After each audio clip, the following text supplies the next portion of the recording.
Buenas tardes a todos. Gracias por acompañarnos en el International Power and Energy Congress.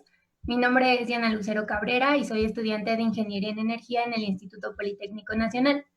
El día de hoy nos acompaña la doctora Nadia Sandoval Figueroa, quien nos hablará acerca de la Comisión Nacional de Seguridad Nuclear y Salvaguardia. La doctora Nadia Sandoval estudió física en la Facultad de Ciencias de la UNAM, es especialista en física atómica y física estadística. El tema de su tesis doctoral fue sobre los condensados de Bose-Einstein y hoy en día la doctora está interesada en temas de protección civil, seguridad radiológica y seguridad industrial integral, pues ella cree que tener una visión de gestión de riesgo ayudará a mejorar la calidad de vida. Bienvenida y muchas gracias por su tiempo, doctora. Le cedo la palabra. Hola, buenas tardes a todos.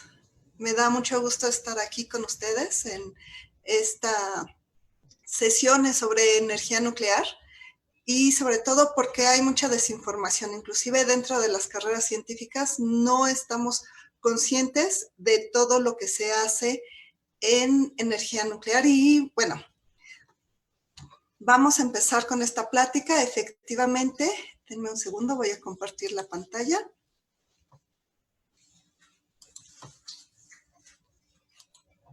Y ok. Ténganme un poquito de paciencia. Parece que no ven mi pantalla, ¿verdad? Todavía. Sí, ya se está viendo. ¿Ya se está viendo? Ok. Bien. Entonces, vamos a hablar sobre la Comisión Nacional de Seguridad Nuclear y Salvaguardas, la CNSNS, o muchas veces la escucharán como la CONACENUSA. Y vamos a empezar un poquito raro esta plática. Vamos a hablar de esta época, en Navidad y lo que es final de año, sobre todo en la Ciudad de México, aumentan el número de incendios que ocurren y esto es muchas veces debido a los árboles que metemos a nuestras casas. Es material altamente inflamable y además les colocamos velas, les colocamos mucho calor alrededor con las luces y lo que nos dicen es Protección Civil es que el 60% de estos incendios regularmente tienen que ver precisamente con series defectuosos. ¿Qué quiere decir que una serie sea defectuosa? Quiere decir que no está cumpliendo con ciertas normas. Si vemos las recomendaciones de Protección Civil, ellos nos dicen que deben de contar con estándares de calidad y de seguridad. Hay un organismo, hay normas que van a decir qué tipo de calidad y de requerimientos necesitan todo el cableado que se usa en las instalaciones eléctricas de su casa, de los foquitos de Navidad e inclusive de sus aparatos eléctricos. Y una de las cosas que deben de cumplir es que sean a prueba de fuego o resistentes al fuego. Pero ¿cómo voy a saber yo que un cable que yo quiero comprar para mi celular es precisamente resistente a fuego? Y una de las primeras respuestas que casi siempre me dicen es por el precio. Entre más alto sea el precio, es de mejor calidad. Y por eso les estoy poniendo aquí cuatro tipos de cables. Tenemos aquí el de la manzanita, que es excesivamente caro. Ustedes aquí, además de la seguridad, están comprando otras cosas. Y de este lado tenemos tres diferentes precios. Una forma de saber que yo estoy comprando algo de calidad aquí en México es revisando precisamente las condiciones. A través de la caja debe de tener sus especificaciones. Si es un producto que viene del extranjero, por ley debe de venir en español y todas estas especificaciones. Y ahí tiene que decir precisamente que este aparato cumple con estas normas. Y en el caso, por ejemplo, de los cables que usan para el teléfono, deben de ser resistentes a fuego. ¿Por qué? Otra causa de los incendios es que nosotros dejamos el celular cargando en la mesa. Si ustedes lo han tocado, se calienta y esto puede provocar precisamente un incendio. Y la siguiente pregunta es, ¿cómo logro yo que estos cables cambien sus propiedades para que no se quemen? Porque si yo pongo fuego al plástico, se va a derretir, se va a quemar y es precisamente una de las causas de las series defectuosas, de las famosas series piratas, por las que se causan los incendios. Pues bien, esta es una de las aplicaciones de la energía nuclear. Vamos a usar la polimerización, que quiere decir que yo voy a irradiar un material. Aquí yo tengo este material, es las X, son cables, y este aparato que ustedes están viendo aquí arriba es precisamente un acelerador lineal. Está irradiando el material y le está cambiando sus propiedades físico-químicas, de tal manera que va a ser resistente o contra incendios. Ustedes ya saben que realmente cualquier material en algún momento se va a quemar, pero lo que vamos a cambiar es precisamente la temperatura a la cual lo hace. Entonces, si yo cambio estas propiedades, voy a solucionar el problema de, por ejemplo, las series defectuosas, y va a ser menos probable. Voy a disminuir el riesgo de que exista un incendio en casa, sobre todo en estas épocas, que es cuando aumentan por los arbolitos de Navidad. Y bueno, pero pareciese que yo estoy cambiando de riesgo de incendios, y ahora tengo aquí precisamente esta imagen. Logran ver que hacia el fondo todo es de cemento, es porque está dentro de un búnker.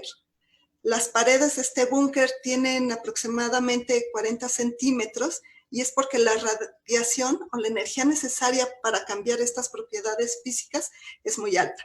Entonces yo necesito poner barreras entre esta radiación y mi persona para que no me haga daño. Entonces pareciese que sí estoy cambiando el riesgo de incendios por un riesgo de exposición a radiación.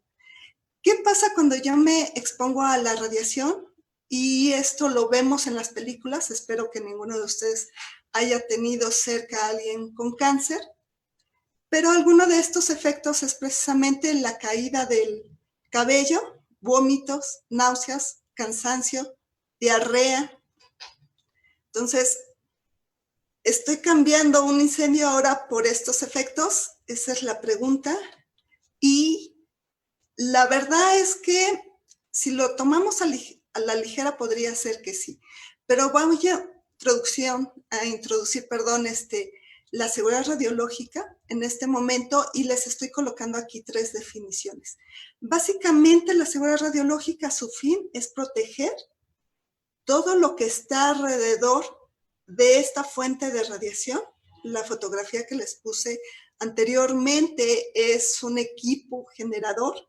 Quiere decir que es un aparato tecnológico que produce radiación. Y tengo por otra parte el material radiactivo. Entonces tengo estos dos entes que pueden producir precisamente radiación. Y yo necesito que todo lo que esté alrededor, protegerlo de esa radiación, porque me puede causar daños como o similares como en la quimioterapia.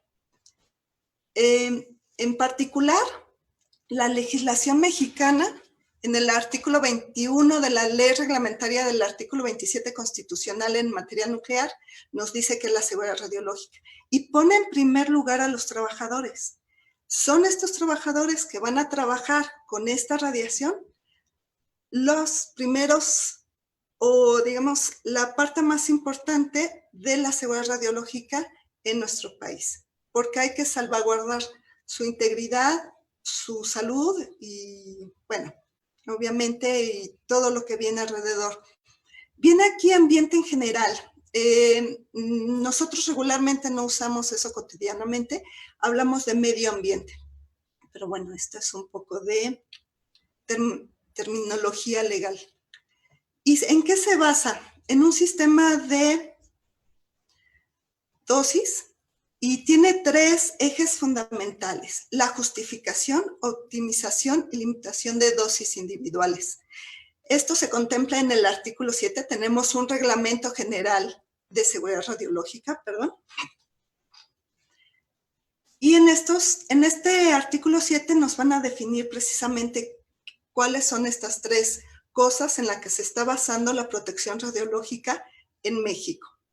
Vienen aquí las definiciones, si gustan leerlas con calma, y vamos a proseguir.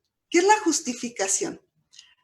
En las anteriores pláticas con Omar y la que tuvieron en la mañana, se habló precisamente de esta balanza. Beneficios y los pros y los contras precisamente de usar energía nuclear, la radiación, etcétera.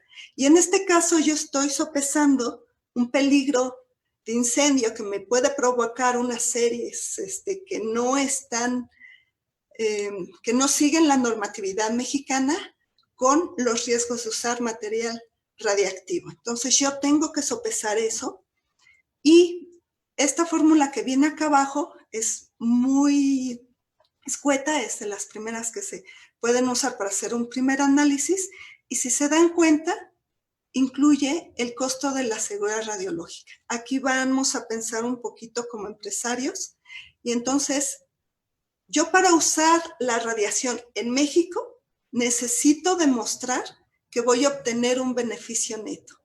Y esto viene desde los costos del empresario que va a ir y va a comprar el material radiactivo o el equipo generador de radiación ionizante, los costos de la seguridad radiológica, porque conlleva a un costo, los costos para la sociedad del detrimento radiológico.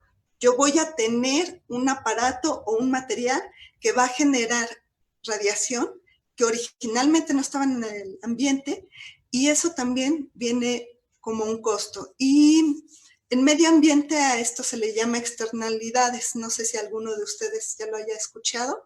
Si no, se los dejo ahí de tarea, que lo vayan a buscar. Pero efectivamente la justificación es poner en la balanza los pros y los contras y decidir si ese uso de la energía nuclear en particular vale la pena aplicarlo. Si el usuario, si la persona, el empresario que va a usar la radiación no demuestra que va a tener un beneficio neto el uso de la radiación, entonces le vamos a decir que no se puede usar aquí en el país. Ok. Y estuve hablando de riesgos. ¿Qué es un riesgo? El riesgo va a ser esa medida del daño que yo puedo provocar a algo y puede ser a un ser vivo o a objetos que pueden ser los bienes de la nación, su propia casa, etcétera.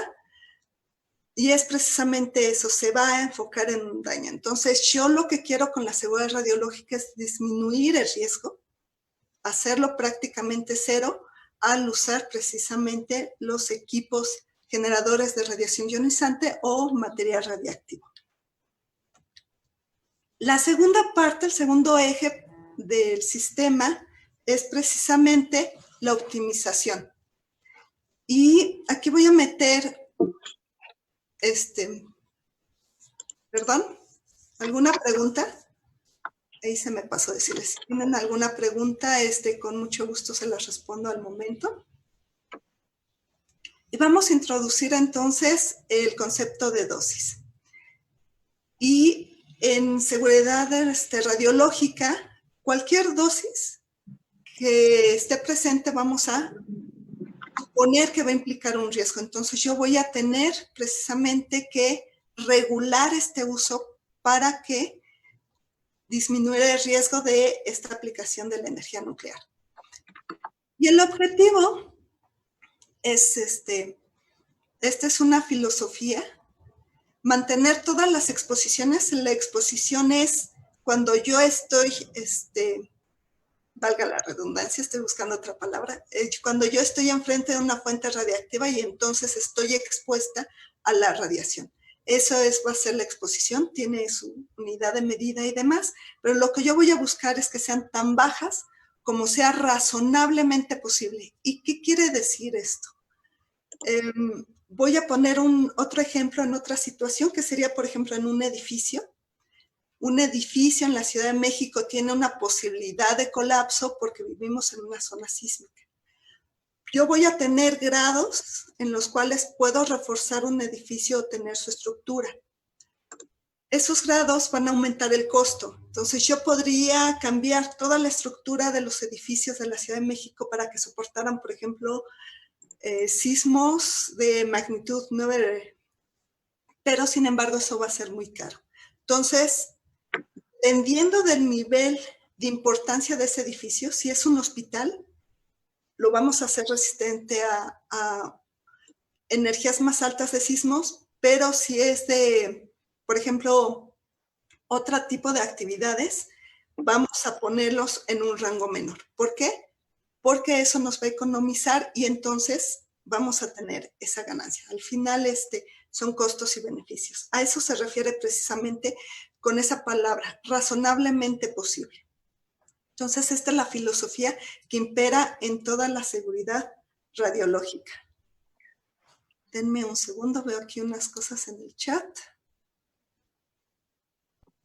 Sí, bueno, Emilio Veramente nos dice, para la polimerización, ¿qué fuente radiactiva es utilizada y con qué actividad radiactiva rangos? En la foto que les estoy mostrando es un acelerador lineal, un LINAC, sería su nombre, y si mal no recuerdo, el que viene ahí debe de ser de un MEV, Electron Volts, pero va a depender mucho del uso. Por ejemplo, hay un material radiactivo, cobalto 60, son tipo irradiadores para modificar los plásticos que se usan para envolver a las tuberías de gas o de petróleo. Entonces, ahí las cantidades son similares a las de un irradiador que vienen siendo inclusive millones de curies. Entonces, va a depender de la aplicación. Hay unos aparatos que son muy sencillos, básicamente son los cables que se utilizan para electrónica, son muy chiquitos, muy delgaditos. Hay muchos de esos aparatos en las maquilas en el norte del país, Tijuana, etcétera, y son gabinetes básicamente. Entonces la energía que ahí utilizan son de KEVs. Entonces depende para qué lo vayas a usar, para qué va a ser el uso final del cable del que estás usando. ¿Ok? Veo otra pregunta de Jesús. Bueno, más que nada creo que su comentario preguntaba beneficio. A ver, entonces todo tiene que ser dinero para finalmente saber si ayuda a la energía nuclear. No, a ver, al final cuando un empresario va a comprar un equipo de generador de energía, de radiación o un material radiactivo es porque él quiere usar una tecnología.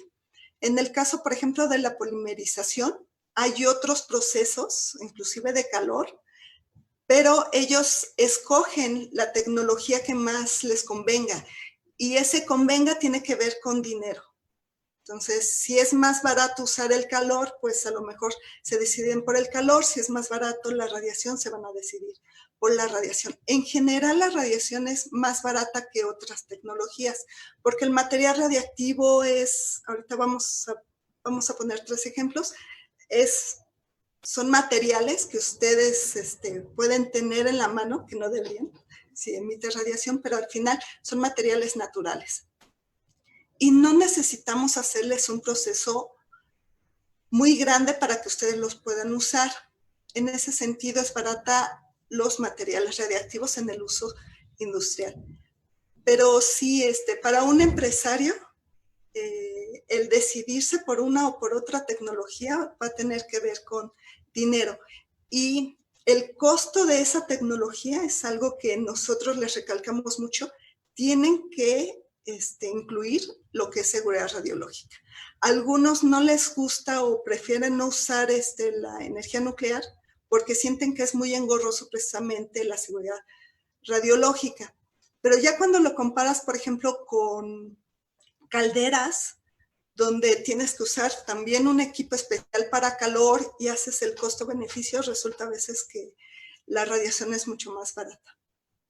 Pero bueno, porque Jesús pone una carita así medio triste, pero bueno, ya me explicará. Si no hay ninguna otra pregunta, continúo.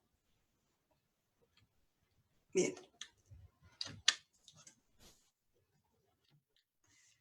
Y voy a hablar sobre qué es la dosis.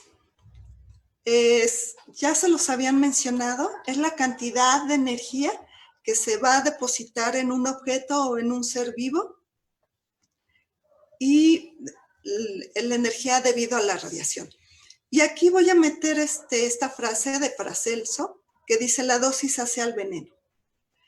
Y les pongo la imagen de los 8 vasos de agua porque muchas veces pensamos en sustancias que son peligrosas, pero realmente no. Por ejemplo, el agua, si ustedes no toman agua, van a tener sed, pueden tener afectaciones, dolor de cabeza, etcétera. Pero si toman muchísima agua, el agua también se convierte en un veneno porque inclusive podría provocarles la muerte. Entonces, ¿por qué les estoy diciendo esto? Precisamente por las radiaciones. Nosotros siempre pensamos que la radiación es mala, que es venenosa, que si ingerimos radiación prácticamente nos vamos a morir, que si estamos cerca de una fuente de radiación también nos va a hacer daño, y es sorprendente, pero no. ¿Cómo medimos la radiación? Pues la radiación ni siquiera la olemos, no la sentimos, esto es muy importante, y tampoco la vemos. Entonces vamos a necesitar detectores de radiación ionizante. En México está normado, si ustedes quieren usar un detector precisamente para las prácticas donde se usa la radiación, necesitan tener un detector que cumpla precisamente con esta normatividad. Análogo a los cables de luz. O sea, si ustedes quieren que sus cables de luz o los foquitos de Navidad funcionen bien y que no tengan ningún perjuicio en un incendio, pues deben de cumplir con la normatividad. Lo mismo con los detectores de radiación ionizante. Y tenemos 3 tipos principales de radiación, y esto es lo que les comentaba. Muchas veces a mí me preguntan, ¿y cómo es el material radiactivo? Pues el material radiactivo realmente son elementos que encontramos en la naturaleza. Este es el iridio. El iridio es un metal.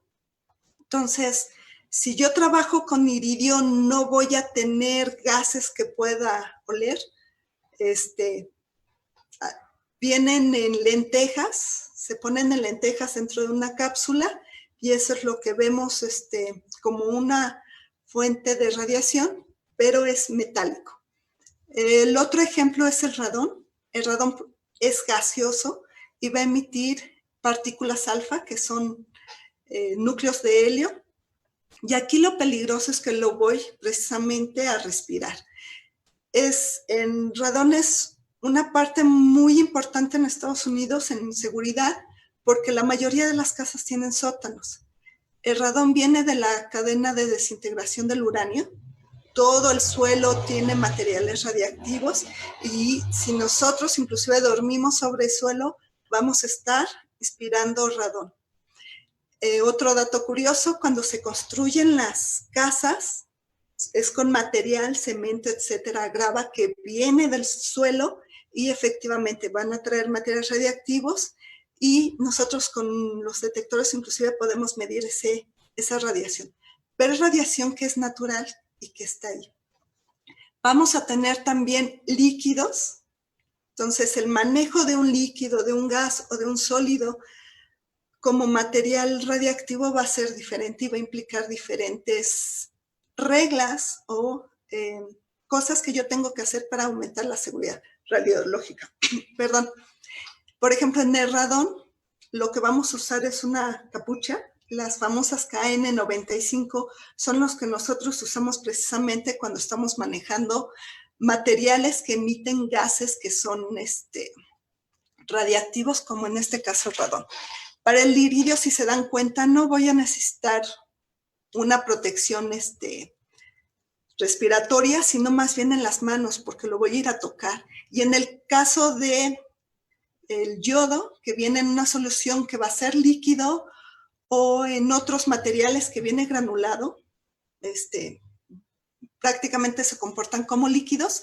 Lo que yo voy a tener es precisamente como si fuera un material, un químico peligroso, tener charolas especiales cuando yo lo esté manejando, guantes, ahí sí voy a tener gogles, también protección para mi boca, para mi nariz, para que no llegue a ingerir nada y obviamente mi equipo de protección, ¿no? Entonces, dependiendo del tipo del material que yo estoy usando, va a ser la protección que voy a tener y también de la emisión que del tipo de radiación que emitan. En el caso de iridio es radiación gamma, es radiación electromagnética. Ustedes ya saben qué es. Las alfas, ya se los había comentado, son núcleos de helio, son partículas grandes que las voy a respirar. Y en el caso de yodo son partículas beta, que son electrones, son más chiquitas, se comportan muy similar a la radiación gamma, pero van a tener menor penetración. Entonces, dependiendo de las propiedades fisicoquímicas del material y de la radiación que emiten, también va a tener que ver el tipo de protección radiológica que yo esté dando. Y aquí es lo que les comentaba. Hay radiación alrededor de nosotros, ya se los han comentado en las otras pláticas. Nosotros mismos les hablaron un poquito del carbono 14, creo que les van a hablar más después. Nosotros mismos emitimos radiación. Los plátanos, seguramente todos comemos plátanos, también emiten radiación. Y es radiación natural que está ahí y que evolucionamos con toda esa radiación y estamos acostumbrados a convivir con ella. Y tenemos el otro tipo que son las radiaciones artificiales, independientemente de su aplicación. Una parte de la comisión se dedica precisamente a ver estos niveles naturales de radiación que hay en nuestro ambiente. Entonces, por ejemplo, aquí vemos que en Zacatecas, que está aquí para la gente que no es de aquí de México, este estado se llama Zacatecas y es el que vemos que tiene su mayor rapidez equivalente de dosis. Tenemos, les explico un poquito, esta N es de nanos, 10 a la menos 9. Sieverts es la unidad en el sistema internacional precisamente para el equivalente de dosis y va a ser por unidad de tiempo, por eso es una rapidez. Entonces, de los estados donde menos radiación natural tienen es Campeche y tenemos aquí toda la gama, ¿no? Por ahí veía que, déjenme ver si hay más preguntas. Sí, tenemos una de Yasmín Pérez. Ok. Dice, buenas tardes, tengo entendido que la CNSNS participó en la moderación del incidente con cobalto 60 en Ciudad Juárez en 1984. Ajá. La persona que se expuso a ese gran grado de radiación solo recibió quemaduras y otros síntomas, pero no murió. ¿Por qué? Valga, no soy médico, pero sí. La razón de que por qué no murió tiene que ver, más bien es una pregunta para un médico especialista en efectos de la radiación, que es diferente a un médico nuclear. Pero básicamente, de las mayores preguntas que siempre hacen, me voy a salir un poquito de la pregunta específica, me voy a ir a otro caso, de Chernobyl y, por ejemplo, Fukushima. En Chernobyl hubo una gran dispersión de contaminación y en Fukushima fue muy puntual. En Fukushima, de hecho, ya está regresando la gente a vivir alrededor de la planta, mientras que en Chernobyl no pasa eso. Tiene que ver en cómo se dispersó la radiación y en Chernobyl hubo dispersión, hubo contaminación. En el caso de Ciudad Juárez hubo contaminación, de hecho voy a hablar más adelante de eso, les voy a poner ahí información oficial para que la puedan leer y ya con calma lo vean. Hubo contaminación, ¿qué quiere decir?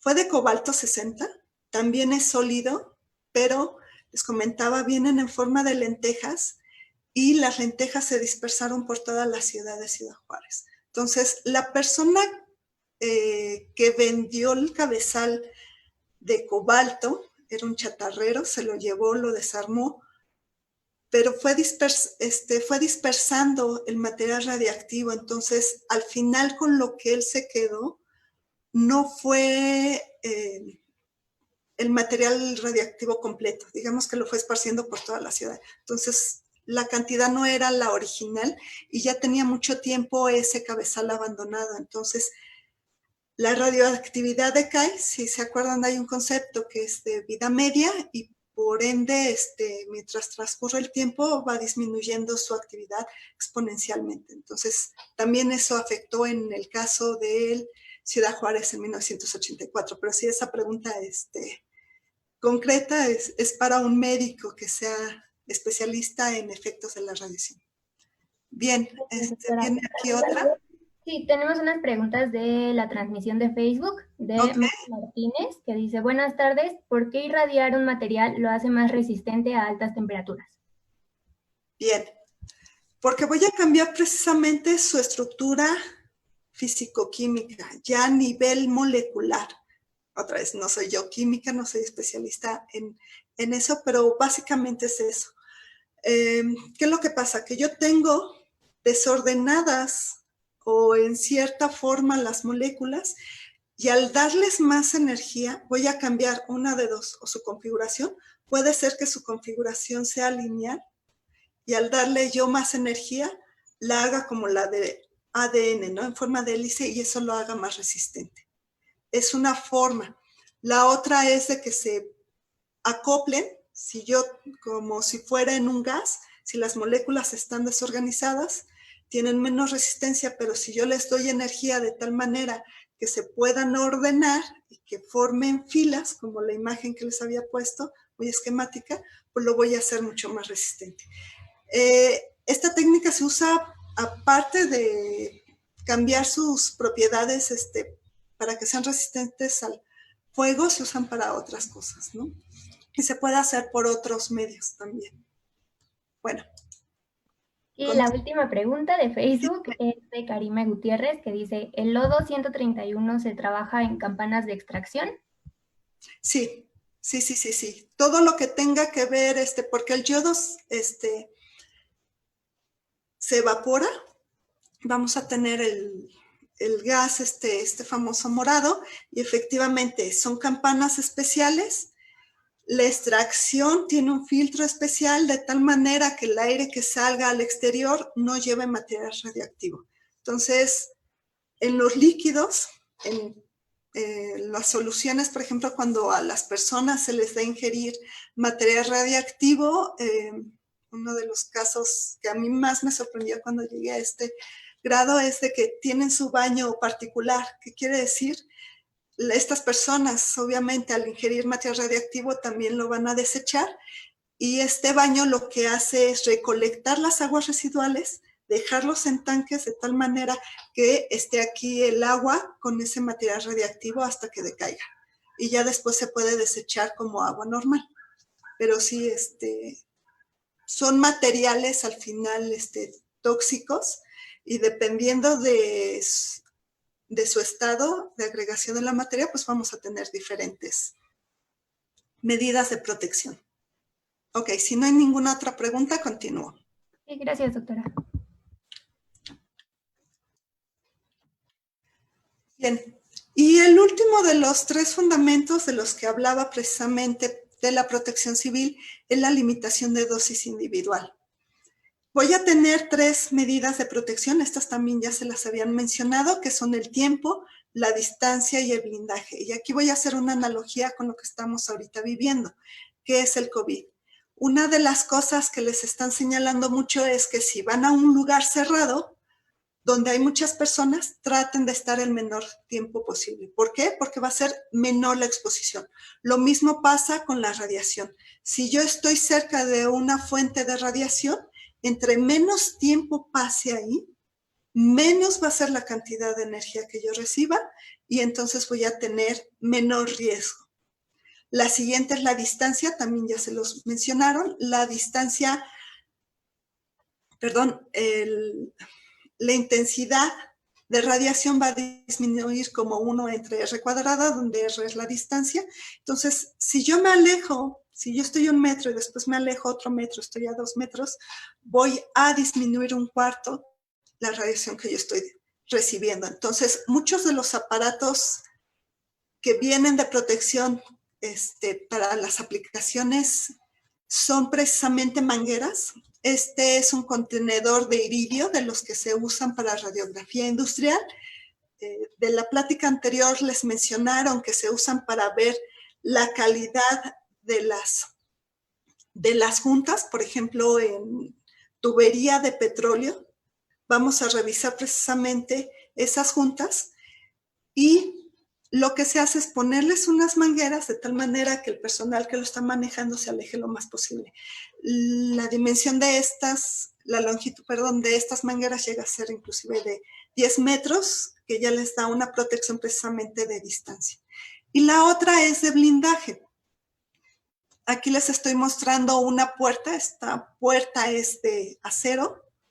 Tiene, si mal no recuerdo, son 10 centímetros de espesor. Y si se dan cuenta, se ve bastante pesada, ¿no? Adentro hay un irradiador y lo que hace es precisamente poner un medio que sea lo suficientemente denso para que la radiación se detenga ahí y entonces ya no la reciba yo. Un dato curioso de este tipo de contenedores del de iridio es que el material que usan como blindaje es uranio. ¿Por qué se imaginan que sea uranio? Regularmente pensamos que los blindajes en radiación siempre pensamos en plomo, plomo, plomo, plomo, pero aquí usan uranio. ¿Alguien se imaginará por qué? Por ahí tengo otra. Dice, respecto a la pregunta de Yasmín, el personal de la CNSNS no falleció debido a que la dosis recibida no superó los umbrales de los efectos deterministas, los cuales aparecen a consecuencia de elevadas exposiciones a la radiación. Ok, no había entendido esa parte de la pregunta. Mitzi dice que sus propiedades físicas, sí, en particular va a ser la densidad del uranio. La densidad del uranio es más alta que la de plomo, entonces funciona como un blindaje aún mejor que el propio plomo, valga la redundancia. Y hace que este contenedor sea portátil, yo lo puedo cargar. Su peso es de 20 kilogramos, su masa, perdón, y lo pueden cargar los pues, lo pueden llevar a varias partes. Y esto disminuye muchísimo la radiación que emite. Ok. Y bueno, parte del límite de equivalente de dosis es fijar precisamente cantidades. La gente que trabaja con radiación se le llama personal ocupacionalmente expuesto a radiaciones ionizantes. Y son les decía, son las personas que están más cercanas a la radiación y somos a los que vamos a estar, o la ley mexicana es a los que pone en primer lugar para la protección. Y una forma de medirlo es con estos aparatitos. Estos aparatitos miden la dosis, el equivalente de dosis efectivo que recibe una persona. Se ponen en el pecho y entonces durante todas sus actividades que realicen con generadores de material radiactivo, ellos lo traen precisamente en su pecho. Por ejemplo, para las sustancias que son líquidas y que el personal necesita tocar los envases, lo que se usa es un anillo. Y también estos anillos registran la radiación. Son materiales termoluminiscentes, así se llama, que quiere decir reciben la radiación y la van a guardar. Similar a los contactos, reciben luz, la guardan y después la vuelven a emitir. Por eso son fluorescentes. En este caso lo guardan. Yo necesito excitarlos para ver cuánta energía recibieron. Entonces así voy a saber cuánta radiación a cuánta radiación estuvo expuesta esa persona. Y los límites para personal ocupacionalmente expuesto, según el Reglamento General de Seguridad Radiológica, es de 50 milisieverts. Para público en general, todas las demás personas, va a ser una 10ª parte. Y aquí un comentario. Estos límites se pusieron en reglamentos de 1988. Ya hay otras normas internacionales. El Organismo de Energía Atómica recomienda, de hecho, que para el público sea de 1 milisievert. es la quinta parte de lo que está permitido aquí en México. Y nosotros como comisión, como gobierno, tenemos un pendiente que es actualizar precisamente este reglamento y actualizarlo para poner estos nuevos límites. Bueno, ¿y qué es? Bueno, el personal ocupacionalmente expuesto, todo lo que tenga que ver con él está regulado a diferentes niveles. Desde la Organización Internacional de Trabajo se tiene este convenio firmado por México donde hay varias directrices de todos los cuidados que debemos de tener con estas personas. En el Reglamento General de Seguridad Radiológica ponemos ciertos requisitos, uno que sea mayor de edad, esto estamos excluyendo totalmente a los niños. Hay consideraciones, por ejemplo, para estudiantes o para mujeres embarazadas. Y también tenemos dos normas. Estoy poniendo aquí el ejemplo de dos normas. Uno que es de la vigilancia médica, que quiere decir que yo anualmente voy a revisar la salud de estos trabajadores poniendo atención a parámetros que me van a decir si hay algún síndrome de radiación o si ellos fueron irradiados por alguna causa. Y la otra son los requisitos de su entrenamiento. Las personas que trabajan con radiación deben de pasar varios filtros. Acá arriba se le dice que deben de tener un nivel de estudios. En general se les pide secundaria, es muy básico. Para la gente que tiene más responsabilidad se les pide que tengan una licenciatura, ya sea en física médica o en biológicas y química. Y además se tienen que capacitar, y las capacitaciones son anuales para que ellos recuerden precisamente y hagan ejercicios de simulacros del manejo del material radiactivo y si hubiera alguna eventualidad. Lo que tenemos aquí son dos fuentes. Una, la más grande, es de americio berilio. Estas emiten neutrones y la pequeña es de cesio. Estas se usan para los registros geofísicos. Se meten en los pozos de perforación petrolera y nos van a ayudar precisamente, van a hacer como un escáner del tipo de material que tenemos. Entonces, lo que emiten son neutrones, estos van a interaccionar con los diferentes extractos del subsuelo y nos van a decir si hay componentes que contengan hidrógenos. Entonces ahí vamos a saber si hay, por ejemplo, agua, si hay petróleo, si hay se me fue aceites, etcétera. Entonces, con estas fuentes lo que hacen es precisamente como una radiografía de los diferentes extractos mientras se va haciendo la perforación. Y de la parte de seguridad radiológica, quiero recalcar, hay un acordonamiento, no se pueden acercar las personas ahí. Tenemos aquí letreros que nos están indicando precisamente la presencia de material radiactivo, las botas de seguridad del personal, su overol, su casco, sus lentes, y además no se ve, trae su dosímetro y trae detectores de radiación, les llamamos nosotros alarmas sonoras, que son aparatos muy simples, que en el momento en que nosotros estamos cerca de una fuente de radiación y detectan la radiación, empieza a hacer un timbido. Entonces se oye el pi, pi, pi, pi, pi, pi, pi. Si aumenta el pitido, tenemos mayor exposición a la radiación. Okay, otra vez veo por aquí. Doctora, tenemos una pregunta de Abigail Arias. Dice, los envases y recipientes que contienen elementos radioactivos, ¿dónde se envían para su disposición final? Bien, si son envases, por ejemplo, que tengan, espérenme, antes voy a mencionar algo. Nosotros hacemos una separación. Vamos a tener fuentes selladas y fuentes abiertas. Una fuente sellada es una cápsula donde adentro yo coloco los sólidos, estas lentejas, y van a estar entonces encapsuladas. No van a tener contacto con el exterior. Y para ver que ese encapsulamiento esté siempre firme, que no haya sido transgredido, se hacen pruebas de fuga de material radiactivo. Entonces, si yo sé que ese encapsulamiento está bien, todos los contenedores que hayan pasado por ahí deben de estar bien. Entonces yo hago esta prueba de fuga y si no presenta material radiactivo, no hay contaminación, no emiten radiación y entonces no necesitan un cuidado especial. En el caso de líquidos, son de cristal y lo que se hace es igual que con cualquier material. Por ahí tenemos un audífono abierto. Hace una limpieza el envase.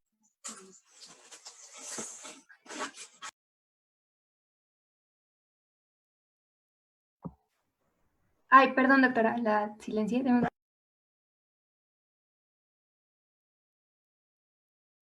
¿Puede activar usted su micrófono? ¿Ya me escuchan? Sí, ya, okay. Gracias. Les comentaba que en el caso de los líquidos se busca que sean líquidos que no mojan, que su adherencia sea poca y que su cohesión sea alta. Y entonces basta con que...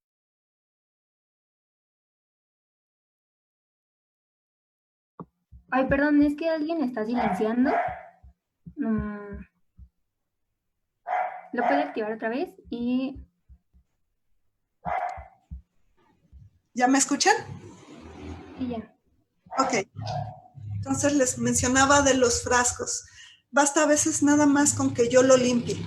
Hay que tener cuidado con los líquidos. Uno puede ser como en la cocina, que tenemos nuestro rollo de papel y limpiamos todo con el rollo de papel y no dejamos ninguna mancha en ningún lado, pero hay que tener en cuenta que cada papel que yo uso para secar un líquido que contiene material radiactivo, también se vuelve entonces un desecho radiactivo. En radiofarmacias, que son los que manejan precisamente los yodos, el tecnecio y todos estos materiales para medicina nuclear, lo que tienen es un cuarto, que va a ser un almacén radiactivo con su blindaje y se dejan los objetos ahí hasta que decaigan.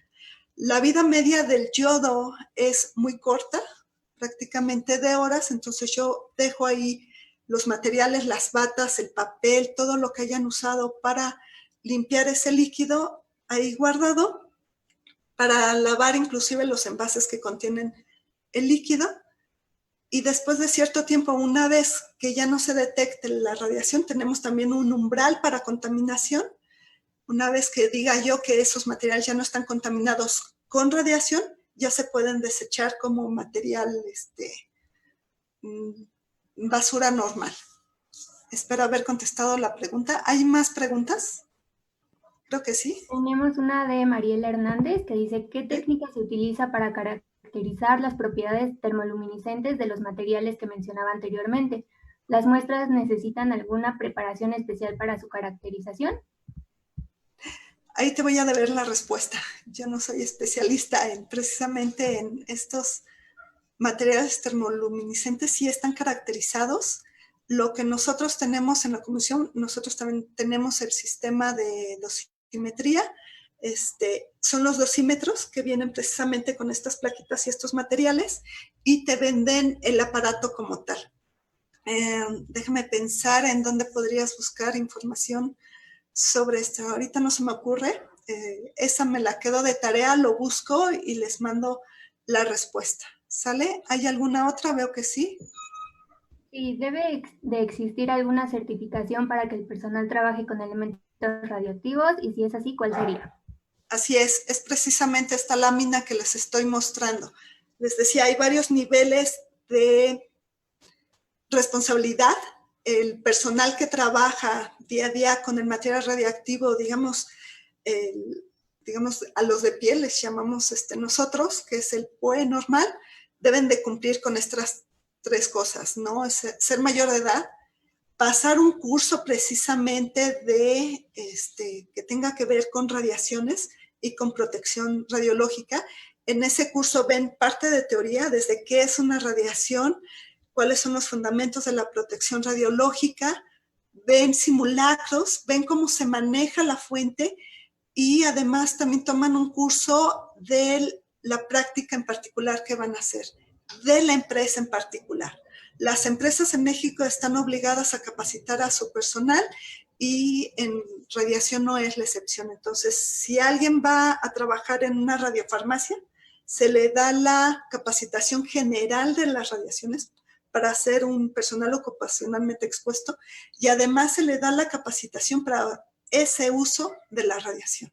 Entonces, si hay alguien que trabajó primero en radiografía industrial y se quiere cambiar de uso de la radiación, debe de tomar otro curso especializado para eso, a pesar de que ya conoce los conceptos básicos. Ok, continúo si no hay más preguntas. Sí. Y bueno, parte de la protección radiológica, les comentaba, son estos 3 principios y además también me voy a tener que enfocar en diferentes partes. Una es la instalación radiactiva. Una instalación radiactiva es todo aquel lugar donde hay un material radiactivo o una fuente de radiación, como puede ser un equipo generador de radiación ionizante. En la foto les estoy enseñando es un almacén donde, si se dan cuenta que hay personal, está enrejado, quiere decir que detrás de esas rejas las únicas personas que pueden pasar adentro es personal ocupacionalmente expuesto. Todas las personas que se quedan afuera se consideran público. Hay señalizaciones y son fosas. El material radiactivo se mete en estas fosas y entonces lo que actúa como blindaje es el terreno como tal.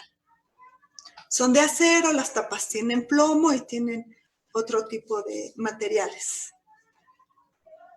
Y esto nos lo dice el Reglamento General de Seguridad Radiológica. En México, si alguien quiere ser poseedor o utilizar cualquier fuente de radiación, necesita una autorización o permiso o licencia. Si no la tiene, está prohibida su práctica. Hay fuentes que son muy pequeñas. Seguramente, si alguien está de la carrera física, usaron fuentes de radiación de laboratorio. Entonces, estas fuentes son muy chiquitas. Para esas fuentes, o las que casi no hay peligros, riesgos muy pequeños, lo que se hace es una extensión. ¿Qué quiere decir? Van a estar exentas de tener una licencia, pero aún así necesitan un oficio de que son exentas de la licencia. Digamos que las ponemos en una categoría y ya el material o los equipos que generan mayor cantidad de radiación o que son un mayor riesgo van a tener una autorización, un permiso o una licencia. Esto también está en la ley reglamentaria del artículo 27 constitucional en materia nuclear. ¿Y qué contiene una licencia de operación? La licencia de operación la otorga la comisión, pero quien hace toda la gestión es el empresario o la persona o la entidad que lo va a usar. Estuve hablando mucho de empresarios, pero también lo usa el IMSS para medicina nuclear. Todo lo que es de seguridad, las entidades de seguridad del gobierno, como Sedena, Marina, ya no es policía, ahora es Guardia Nacional, etcétera, también van a tener cierto, o utilizan fuentes de radiación. Entonces ellos también necesitan tener una licencia de operación y lo que tiene en primer lugar es su política. Una política son los lineamientos básicos en los que se basa precisamente la práctica. Entonces les exige tener una política de seguridad radiológica, un programa de garantía de calidad. Aquí les voy a hacer énfasis en esto. Si alguno de ustedes se va, bueno, de hecho ahorita les iba a decir a la iniciativa privada, pero también en gobierno ya tenemos, la comisión tiene su sistema de gestión de calidad, entonces muchas entidades de gobierno también ya lo tienen, entonces se tienen que empapar con estos términos y entrar a lo que es precisamente estos programas. Un programa de seguridad radiológica específico, análisis de riesgo y plan de emergencias. Es decir, si yo vivo en Baja California, el análisis de riesgo de ese lugar que usa un material radiactivo tiene que contemplar que en ese lugar hay sismos. O si estoy en Tabasco, tienen que contemplar que hay inundaciones. aparte de todos los riesgos per se de la actividad como tal. Un riesgo que se da, y seguramente lo han escuchado en las noticias, en el centro del país hay un alto índice de robo de vehículos y hemos tenido la desfortuna de que se roban el vehículo y traen material radiactivo. Entonces, parte de su análisis de riesgo es contemplar que hay factores externos y que hay delincuencia y que se puede presentar un robo del vehículo junto con el material radiactivo. Otra parte importante que debe de venir en la licencia es el impacto ambiental. ¿Cómo va a perjudicar el uso del material precisamente al medio ambiente? Y el cese de operaciones y el cierre definitivo. Esto es algo que regularmente siempre me preguntan, es, una vez que yo ya decidí qué tecnología voy a usar como empresario y me decido por una fuente de radiación, antes de pensar cómo comprarla, yo tengo que estar pensando en esta licencia de operación y ya saber qué voy a hacer con ella.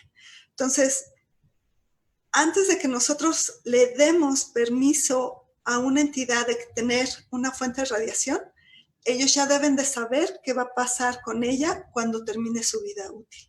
Esto es súper importante porque nos da control, lo sabemos desde que entran estas fuentes de radiación al país hasta que salen y cuál es su disposición final. Y en la foto lo que vemos aquí es un equipo de rayos X. Lo que se ve blanco es precisamente el foco, el haz de radiación apunta hacia el suelo, lo que ven alrededor es una cabina, es de metal, tiene cierto calibraje, en el fondo, como las puntas hacia abajo, tiene plomo, y esto está dentro de una planta. Entonces es la planta enorme, adentro tienen su pequeño búnker, y esto lo usan para sistemas de calidad de es aeroespacial, quiere decir que son los componentes que se usan en los aviones. Todo el equipamiento de los aviones tiene que pasar por sistemas de calidad y incluyendo las partes metálicas y se revisan con este tipo de aparatos. Ok, continúo. Por ahí hay, creo, otras dos preguntas. Sí, de Julio García Posadas, es ¿cuál sería el protocolo en caso de que apareciera un material radioactivo a la intemperie? Ok, si yo soy una persona del público y encuentro un material radiactivo, ¿cómo lo voy a saber? Porque va a tener el símbolo internacional de radiación, que es muy importante. Lo primero es alejarme e informar al 911. Si yo soy parte de una empresa que maneja material radiactivo, por lo tanto soy un personal ocupacionalmente expuesto, entonces yo ya obtuve capacitación para saber cómo responder. Si es un material que yo conozco, que es el que yo manejo, yo ya tengo ciertos protocolos. Lo primero que tienen que avisar es al encargado de seguridad radiológica de esa empresa, que va a ser su jefe o la persona que tiene la máxima responsabilidad en seguridad radiológica. Cada empresa va a tener su protocolo y va a decidir cómo proceder y también nos tienen que informar a nosotros. Si el material radiactivo no es de su empresa, es ajeno a lo que ellos conocen, se van a comportar como un personal público. Va a ser exactamente lo mismo. Yo detecto la fuente de radiación y me tengo que alejar. Se recomienda que sean 30 metros de la fuente, entonces si ustedes llaman al 911, ya hay personas especializadas, van a llegar, se va a acordonar, nos van a avisar también a nosotros y se sigue un protocolo. Básicamente, lo primero que se hace con los detectores, uno necesita un detector, obviamente su equipo de protección personal, y saber si efectivamente lo que está ahí está emitiendo radiación. Y se va a considerar que está contaminada. ¿Qué quiere decir? Que vamos a suponer que tiene material radiactivo impregnado por fuera. Entonces se va a manejar en el caso más extremo, ¿no? Y bueno, hay bastantes protocolos, pero esos son más específicos. creo que sería todo. Ok, entonces nos vamos en esta diapositiva, lo que les comentaba de la seguridad radiológica de una instalación. La comisión no es la única que lo revisa. También lo hace la Secretaría de Trabajo y Prevención Social, porque es la encargada de velar por el bienestar de los trabajadores. Entonces, ellos también revisan las instalaciones que tienen material radiactivo, solo que ellos se enfocan más precisamente en el sentido del beneficio de los trabajadores, que no tengan ningún perjuicio a su salud, etcétera. Y ellos también emiten normas de señalización, el tamaño de la señal, las proporciones del círculo, precisamente del trébol de radiación ionizante, vienen en esta norma que les estoy colocando aquí.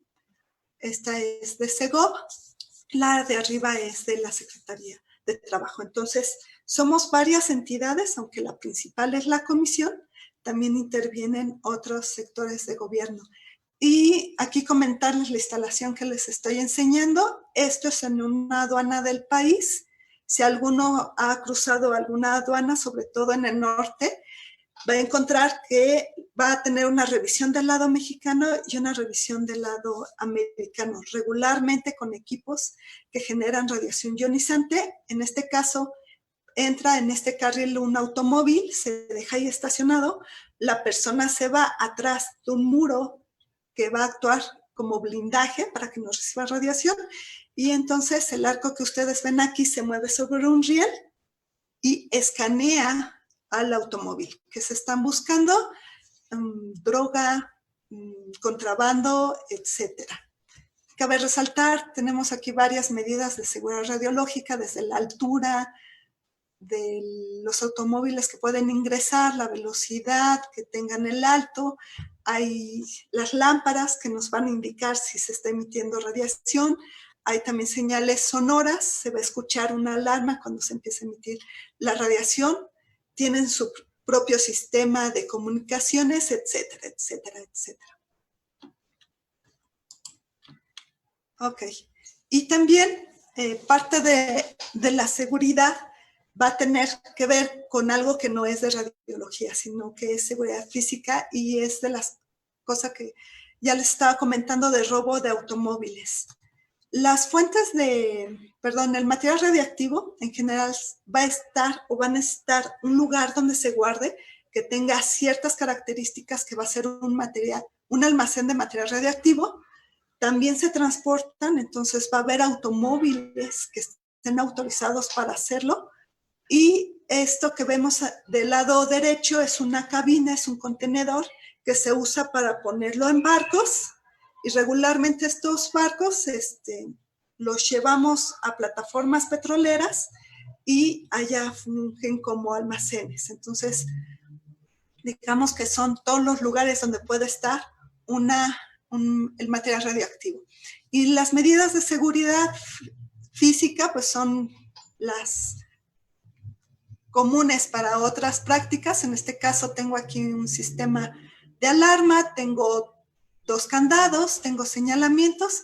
En el caso del automóvil y del contenedor que viaja en barcos, se les pide también que tengan GPS. Entonces, en todo momento se sabe en qué lugar está el material radiactivo.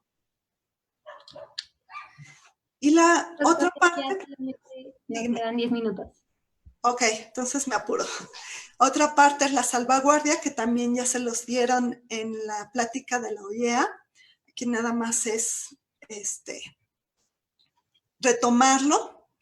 Y la parte que le toca a la comisión es la que mencionaron sobre materiales nucleares, pero también para este tipo de materiales. Por ejemplo, el cobalto 60 se usa para bombas sucias, y entonces es importante que el material que ingrese de cobalto 60 para diferentes prácticas, pues se usen para esas prácticas. Y tenemos que tener la salvaguardia precisamente de ese material. Y una forma de hacerlo es tener un registro del material radiactivo. Y es precisamente en la ley reglamentaria que nos dan esa facultad. Nosotros tenemos una base de datos de todas las fuentes de radiación, ya sea material radioactivo o equipos generadores de radiación ionizante, incluyendo los exentos. Entonces, nosotros sabemos el material que ingresa, el que permanece aquí en el país y el que sale. Entonces, se lleva control de todo su transporte o vía de este material radioactivo. Y otra de las formas de asegurar precisamente que un lugar tenga, valga la redundancia, seguridad radiológica es por medio de inspecciones y auditorías. Estas pueden ser internas, de hecho se les exige a las partes de este sistema de calidad, una parte fundamental son las inspecciones. Entonces las empresas mismas inspeccionan, puede ser que el mismo encargado de seguridad radiológica haga las inspecciones o otra entidad de la misma empresa como parte de su sistema de calidad. Van a revisar una auditoría de todos los papeles, desde que tengan una licencia con nosotros, que esté vigente esa licencia, etcétera. Y nosotros vamos cotidianamente, en este año no, por la pandemia, y tenemos que resolver algo nosotros, pero vamos regularmente a las instalaciones. La frecuencia en que se va a depender del riesgo. Las que tienen mayor riesgo se visitan 1 o 2 veces al año, de cajones 1 vez al año, y las que tienen menor riesgo se puede espaciar un poco más, 2 años, para irlas a ver, y se revisa todo lo que hemos mencionado, ¿no? Simbología, señalamientos, que tengan sus detectores, que tengan su licencia vigente, que el personal, nosotros a veces entrevistamos al personal, a veces también hacemos simulacros en ese momento en la empresa, entonces ponemos una situación y vemos cómo reaccionan, etcétera.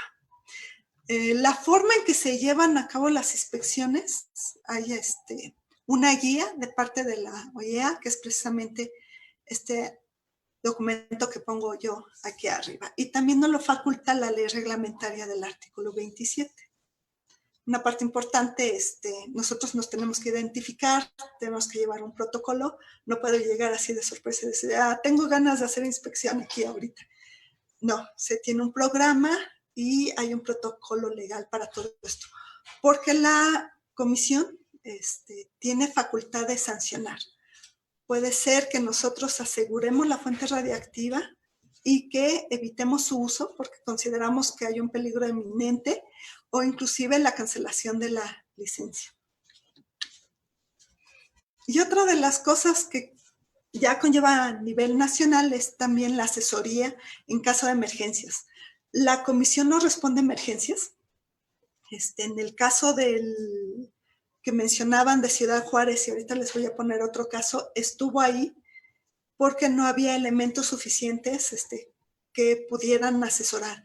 Pero a partir de se ha llevado todo un programa de capacitación, tanto a la policía, que hoy es la Guardia Nacional, al Ejército. En el desfile del 16 de septiembre, el Ejército salió con su tráiler precisamente de este grupo de respuestas de emergencias químicas, biológicas y radiológicas. Entonces, la comisión va a dar la asesoría y quien va a responder en caso ya a nivel nacional va a ser el Ejército. Si sucede un incidente de una fuente que pertenece a una entidad, la primera respondiente es esa entidad. Si esa entidad no tiene facultades, nos va a pedir ayuda a nosotros comisión y entonces nosotros comisión junto con Protección Civil y junto con otras entidades ya se coordina la respuesta a esa emergencia radiológica. Y aquí está precisamente lo que comentaban, lo que me preguntaban hace rato del accidente de contaminación por cobalto 60. Esta liga, la primera liga que viene acá arriba de documentos, accidentes por contaminación, es el informe oficial, es el original, está muy viejito. Les estoy poniendo aquí, si quieren ver, digamos que más información actualizada, en YouTube viene como Chernobyl mexicano. y ahí van a poder informarse. Entonces, no hemos sacado otro reporte de esto. Este es el único que se ha hecho. He hecho un clavado y hay internos, pero no tenemos externos. Y como en todo sistema de gestión de calidad que implica mejora continua, cada vez que hay un evento de estos se evalúa y se trata precisamente de evitar que vuelva a pasar. Y una de las consecuencias de este accidente fue precisamente agilizar la normativa que no existía en México. El accidente fue en el 84 y el reglamento que tenemos es del 88. Entonces pasaron 4 años del accidente a que se emitiera el reglamento. Y la ley reglamentaria salió meses después, febrero del 85. Pero efectivamente el que haya pasado esto hizo que se agilizara precisamente la normatividad en México sobre este tema. Por ahí vi que había una pregunta, creo. Me pregunta... Sí, es de Carla. Quiero una especialización y justo me pide estudiar todo esto. ¿Dónde puedo retomar toda esta información? ¿Especialización de qué, Carla? No me queda bien clara la pregunta. Nada más que sea un poquito más específica. Físico, médico, clínico. Ok. Si tú eres físico médico, ya debiste, si tomaste una maestría en física médica, ya tomaste un semestre de protección radiológica. Y la comisión tiene un convenio, por ejemplo, con el posgrado de Ciencias Físicas de la UNAM, y los egresados de este posgrado automáticamente ya tienen reconocimiento oficial de esa capacitación en protección radiológica. Y dentro del mismo posgrado se hacen estancias en hospitales y ahí es donde vas a obtener la capacitación y la experiencia que te van a pedir. No sé qué más necesites. Si ahorita ahorita voy a dar mi correo y si quieres me escribes si quieres ser más específica.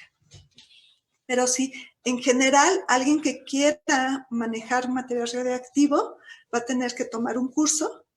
En la página de la comisión vienen las empresas autorizadas para dar esos cursos y el curso es precisamente de protección radiológica y 2 niveles para personal ocupacionalmente expuesto o para encargado de seguridad radiológica.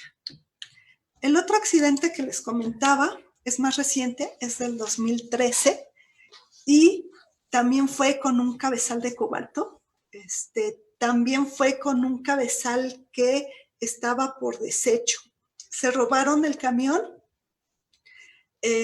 sustraen el cabezal otra vez, lo quieren vender como fierro viejo y en este caso no se expuso el material radiactivo, pero lo que es la barra que contiene estos lentejas sí quedó expuesta y entonces una persona sí estuvo expuesta a la radiación. Se puso la barra en el hombro porque la cargó, entonces sí tiene afectaciones. Aquí les estoy poniendo precisamente 2 documentos, si quieren ahorita los vemos. En una es la descripción muy básica porque no hemos emitido un informe público. De hecho, el año pasado tuvimos en la comisión como un recuento de los daños, precisamente para saber cómo mejorar, pero todavía no encontré el informe público. Y una de las consecuencias que trajo este accidente, para bien, es que otra vez, en la parte normativa se impulsó que se aprobara el reglamento de transporte seguro de material radiactivo. Al final fue por protocolos que no se siguieron. Actualmente, si ustedes quieren trasladar material radiactivo por el país, se necesita que lleven seguridad, que vaya personal ocupacionalmente expuesto, capacitado, que lleven ciertas medidas de seguridad física y si no cumplen con eso no se deja hacer el transporte. En 2013 se tenían las recomendaciones de la OEA, pero no lo teníamos como reglamento en México, entonces no lo podíamos exigir o sancionar. Y a partir de este accidente se da más fluidez a la aprobación del reglamento. Los reglamentos se aprueban en la Cámara de Diputados. Entonces, cualquier cambio que se quiera hacer se tiene que ir hasta esas instancias altas. Entonces, nosotros tratamos de hacer esa labor de convencer a veces a los diputados, inclusive de que lleguen a hacer las discusiones, pero pues a veces no nos hacen caso. Hay otras cosas más urgentes en el país y nos van como que relegando. Tenemos una pregunta de Valeria Vargas y dice, ¿cuál es la relación entre CENER y la CNCNC? ¿Dónde acaban las facultades de una y empiezan las de la otra organización? Ok, entonces me adelanto. Creo que de hecho es la siguiente diapositiva. No, pero vamos. Eran 2 diapositivas adelante. ¿Qué es la CNS? Es un órgano desconcentrado del gobierno federal que depende de la Secretaría de Energía. Entonces, es la Secretaría de Energía y nosotros somos como un órgano que está ahí circulando como un planeta alrededor de esta, ¿no? Somos desconcentrados porque tenemos autonomía administrativa. ¿Qué quiere decir? Quien nos administra o quien maneja los recursos de la comisión, el edificio donde estamos y demás, es la Secretaría de Energía, pero nosotros tenemos autonomía para tomar decisiones. Entonces, digamos que ahí está la línea. Administrativamente, el presupuesto que nos asignan y la parte esta burocrática, dependemos de la Secretaría de Energía, pero las decisiones las tomamos nosotros. Eso digamos que sería la línea. Y bueno, la comisión fue creada en 1979. Si se dan cuenta, es mucho el periodo de tiempo entre el 79 y el 88 en lo que se aprueba el reglamento. Entonces, por ahí hubo un vacío legal. Pero bueno, al final ya tenemos nuestro reglamento. Falta actualizarlo. Hay varias propuestas de reglamento. Yo creo que llevo 3 propuestas de reglamento. Por diversas cuestiones no se ha aprobado. Les digo, tiene que ir a la Cámara de Diputados. Y siempre hay como que o la reforma energética o hay algún tema más importante que el reglamento de seguridad radiológica, pero ahí vamos, seguimos insistiendo. Me regreso un poquito al anterior y esto nada más es para cerrar lo del árbol de Navidad. Para usar material radioactivo tenemos que justificarlo. Yo no creo que la radiación sea mala. Nosotros tenemos radiación. Me quedo con la frase de Paracelso. La dosis hace al veneno. Si yo tengo una dosis muy alta me va a afectar. Pero si yo tengo los protocolos y la seguridad radiológica suficiente, mi riesgo va a ser mínimo y entonces este balance entre tener seguridad de combatir incendios o usar material radioactivo, pues se va a ir precisamente a que va a ser un beneficio el usar el material radioactivo y me va a dar beneficios precisamente para evitar riesgos de otro tipo como son incendios en mi propio hogar. Perdón. La misión de la comisión es regular.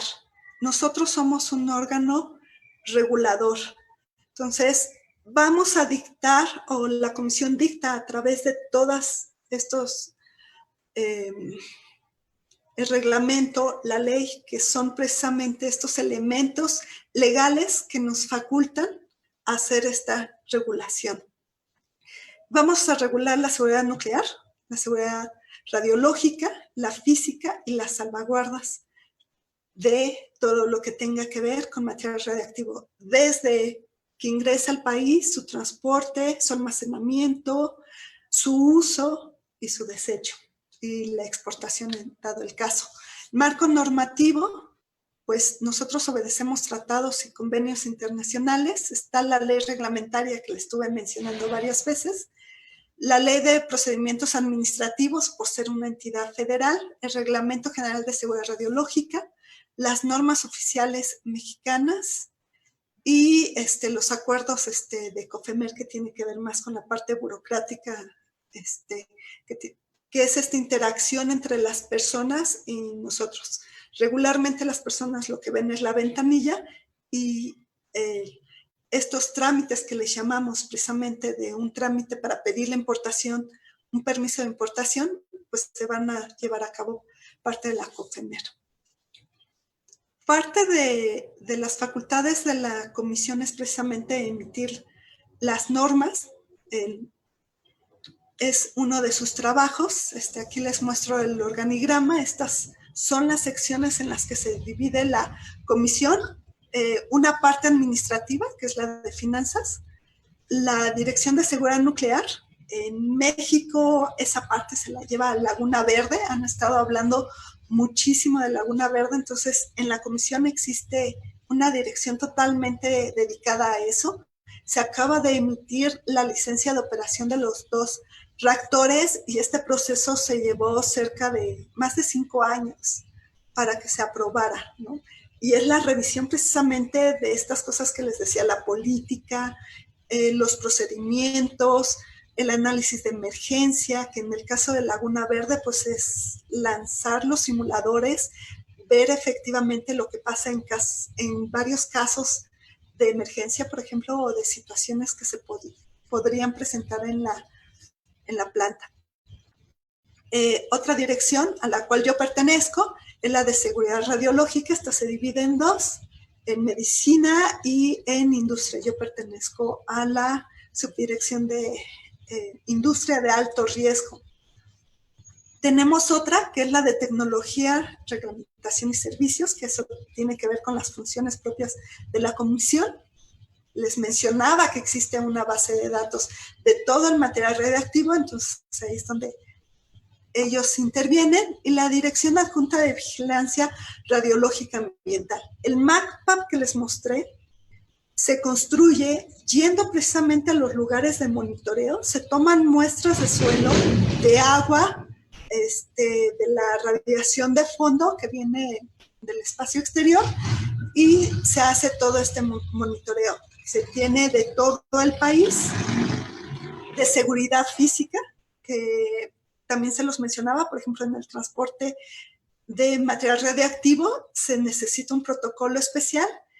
Para el almacenamiento de material radiactivo también se tiene esa seguridad física, y lo de salvaguardias, que tiene que ver también con este proceso desde que entran los materiales al país hasta que salen o se desechan, y que durante todo ese trayecto el uso del material radiactivo siempre tiene que ser para el que se solicitó, excluyendo totalmente cualquier tipo de terrorismo o uso bélico.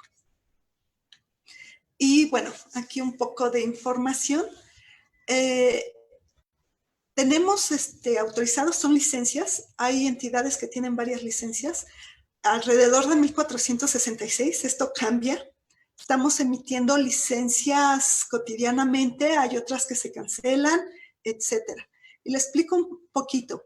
Aquí tenemos una clasificación de 1A, 1B, 1C, 2A, 2B y 2C. ¿Qué quiere decir? A son las más peligrosas, B son las medianamente peligrosas y C son las de bajo riesgo. Las primeras, estas 3 que tenemos aquí, son de fuentes selladas, ¿se acuerdan que les dije que son encapsuladas? Entonces, no vamos a tener dispersión en principio de material radiactivo, y estas segundas son fuentes abiertas, que van a ser los líquidos que necesitan otro tipo de regulación o tener otro tipo de cuidados. Los de servicios, estos servicios de calibración de equipos detectores de radiación ionizante, también se hace de forma especial, o de transporte de material radiactivo, también tenemos autorizaciones para eso. Y bueno, eso sería básicamente un panorama general de todo lo que hace la Comisión Nacional de Seguridad Radiológica y Salvaguardas. Si hay más preguntas. Si alguien tiene otra pregunta, la puede poner aquí en el chat.